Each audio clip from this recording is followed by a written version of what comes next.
Assalomu alaykum hurmatli YouTube ishqibozlari, musofirda yurgan aka-ukalar, qadrli obunachilar. Mana bugun navbatdagi darvozamizda O'zbekiston tumani, Farg'ona viloyati O'zbekiston tumani Yaypan shaharchasiga olib kelib ustanovka qilib berdik. Juda chiroyli, juda ideal holatda chiqdi darvozamiz.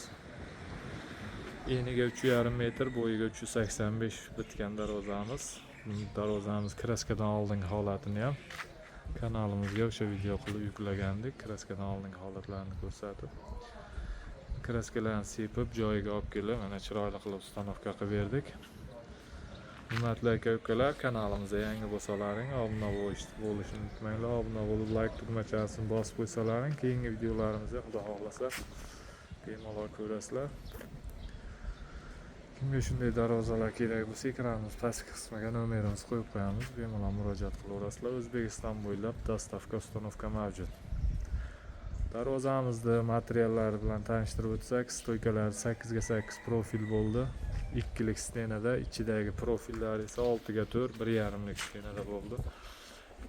Juda chiroyli, juda ideal holatda o'rnadi. Mana tepalariga lazer sitka qilinib, darvozaxona sal yorug'da bo'lish uchun sitka qilib beringlar deganga sitka qilib berildi. Kraskalariga kelsak, kraskalari mokri asfalt rangda, o'sha devo kraskadan bo'ldi. Xudo xohlasa kraskalarga ham garantiya. Mana o'rtadagi ruchkalariga qora nejvinkadan qo'yib berildi. Ruchkalari ham juda baquvvat chiqdi, darvozamiz ham juda chiroyli bo'ldi.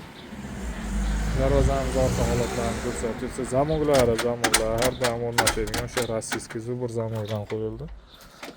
Xudo xohlasa zamoglarimiz ham yaxshi xizmat qilyapti. Orqa holatlari, orqalari ham tekis, mana devorga plotniy yopishgan holatda o'rnadi. Zatorlari sentr zator. O'sha sentr zatordan qo'yildi.